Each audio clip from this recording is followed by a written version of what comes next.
Hello everyone, my name is Esther Ruth Kentish. At a young age, I knew I had a special relationship with words. First, at age 11, I read the entire Oxford English Dictionary. Then, I would draw images and pictures that fit the meaning of the words I found. Finally, I played Scrabble against myself when no one else was around. Soon, I would put all the words I was learning to good use. When I was 7 years old, I talked a lot. I had a lot of opinions. Eventually, my teacher got annoyed with me. She put duct tape on my mouth in front of all of my second grade classmates. There, now you can't talk anymore. While some might think this was pretty funny, having tape placed on your mouth, it wasn't. I remember walking back to my seat and sitting down with duct tape on my mouth until the end of class. Confused, bewildered, ashamed, and silenced. Today, I am a 26-year-old DPhil student at the University of Oxford, and it feels like a lifetime ago since that duct tape was on my mouth. I am a published poet, author, and founder of Kentish Publishing Company.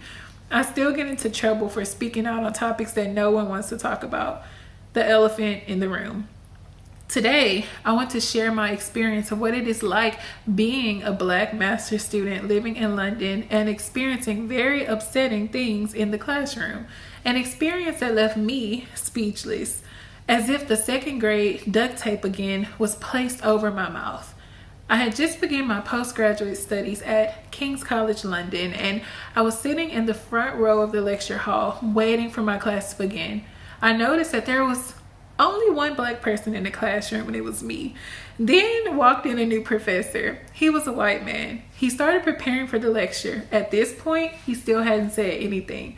I was sitting as close as you could to the lecture screen.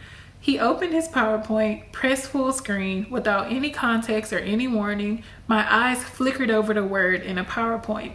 I felt my eyes panicking, and I looked down and I heard him read the sentence out loud. My ears automatically closed off while simultaneously intensely listening. I did not even hear the full sentence. I just heard the word negro.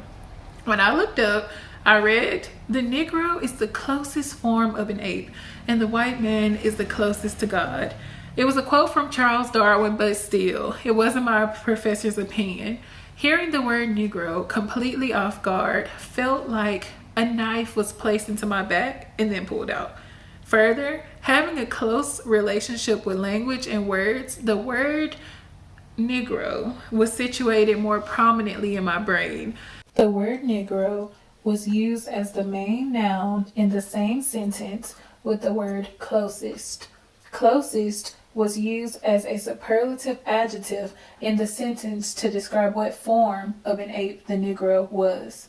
Est is a suffix forming the superlative degree of adjectives. Thinking about the degree or closeness when being compared to an ape was shocking. Further, using the word negro as an example to even showcase a part of human ecology and their relationship and existence and place in the world was frightening, daunting, and lacked empathy. After considering the syntactic and grammatical structure of the sentence, the fact that my teacher was not from the UK set in. He was a white American. Because what would you do if you're sitting in a class and you hear the word negro coming from a white American accent? You wouldn't be smiling. You would be completely shocked. It should not be said without a warning. I felt bewildered, confused. I felt stabbed. I felt shocked. I gave it another 30 seconds. I was hoping a content warning would come sooner or later. I was hoping for some explanation or acknowledgement like, "I know you're the only Black person in this session," or "We're about to talk about some very sensitive things," but no. No explanation, nothing. Just continuing to present the lecture like a train running over a euthanized body tied to a railroad track for the greater good of the academic community. Nothing for me, the only Black American female student in the class, the only Black student in my entire master's program. At this point, I completely shut down. I could no longer hear, I could no longer speak. That gray duct tape was placed on my mouth all over again. I started packing my bags at this point, and one of my classmates looked at me and she said, Are you okay? And without a response, I just gathered my things, my ears closed. I pack my bags. I leave the room. I cannot hear anything. I can't hear anything else. When I left the classroom, the first thing I did was run away from the setting to create a safe space for myself to get out of this very uncomfortable situation. I turned to the only thing I knew to do to help express myself, which was poetry. I left the class and I began to write a poem right in front of a white wall near a community sink. I put my pen to the paper and I said, standing, alone, facing a white wall, holding back bulletfuls of tears centered and unable to be expressed, forced to be swallowed, kept down, pushed aside for being black. The Negro is the lowest form of existence and it is in alignment with the ape, the lowest type of animal. This stratum is biological, classified as unintelligent, the furthest from God, and to be kept aside and quiet. I'm sure what my teacher said was not meant to be harmful. Maybe meant to be thoughtful, even provocative. However, without a content warning before saying anything, I would have not known the intentions. Using the N-word without thinking about the implications for Black people in the room is a problem. Stating a content warning after anything does not work. At that point, my ears were already closed, and I had already run off to the corridor. My pen was scribbling on the paper, and I said, when staring at that white wall when I left the classroom, I hoped that someone would come and ask me why I was crying, why I was so outraged, so angry. Having people walk right past me through doors and hearing water wash glasses and sinks as it runs through clogged drains made me feel ignored, disregarded, and disrespected. Pushed aside and not checked on. Never asked if I was okay after being invited to a school and pedagogically smothered with Victorian rhetoric, forced to swallow the inconvenience of being a Negro in a white community, a colored, in a distillery of skin, only to be situated and scaled as an outcast, reprimanded as sin in an unforgiving community of white grief, ignored, and not primed as intelligent or a person, sitting in your own circles of understanding while not priming or preparing my mind, insinuates that there is no space for a little Ruby Bridges like me. I stopped writing at that point, and I started to remember. I remembered the moment I just experienced. Sitting in the closest seat to a huge PowerPoint in my face with the words Negro being shown to me slide after slide after slide. This once again reminded me that my voice no longer mattered. That duct tape once again was put on my mouth. Hearing the word Negro said out loud by a white professor with an American accent in a UK setting was very disturbing. It bothered me because it's like saying, just because I'm in a graduate program, I should be able to ingest words like Negro, and it allows white professors the opportunities to say them. Growing up in a household where my great aunts are now 75 years old and knowing the social implications and history behind the word also bothered me. Being a Black girl in a very white academia. I put my pen to paper and wrote. For every word, I felt the glue of the duct tape loosen, and I formed these words. Absent and ignored in a land of white rivers. Rivers that are thickened like blood and no one else felt excluded. No one else felt the epitome of not being. No one else felt nihilism. When they walked out that door, they are simply white. No more applications to falsely connecting to Negro narratives unless it's to dance to hip-hop music or study slave narratives of where the Black came from. Why is it that you have so many white academics that think that it's okay to say Negro without ever inquiring to Black academics about the topic? It's like all of our mouths are taped. Can a quote itself have racially fueled implications? I wonder. Do you need to cite racism to argue for anti-racism? Do you need to invoke racist speech to defeat it? Is it okay for white academics to cite racist texts as a premise for their own arguments?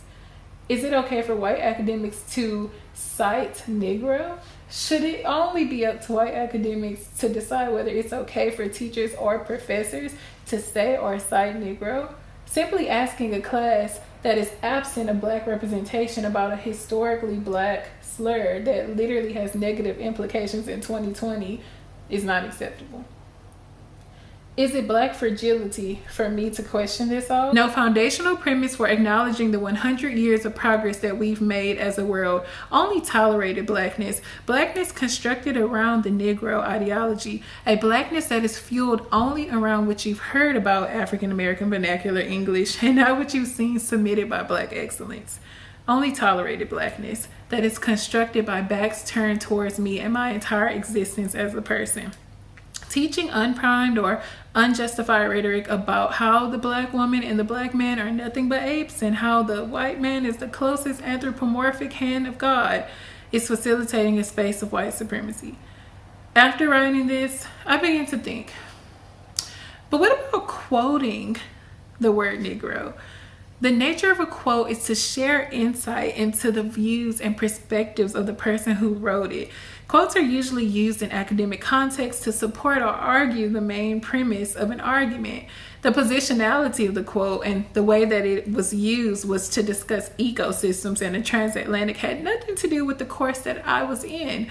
Theoretically, I am not saying that white professors cannot speak on these issues concerning African Americans or topics in African studies. I am saying that the power structures in place historically can now affect how Black students everywhere receive that message.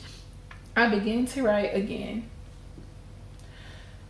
Continuing to not acknowledge or barely make eye contact with a Black intellectual in a room full and filled with majority whites causes the Negro, the slave, the culprit, as your white excerpts from old Victorian texts may signify, to be very disillusioned. Releasing my grip, I realized something. A call to action is to make a change in the language that is used in the classroom now, not later. Let's be real. There are structural and material inequalities that are very real for Black people in 2020. Imagine a rope shaped like a noose from the 19th century.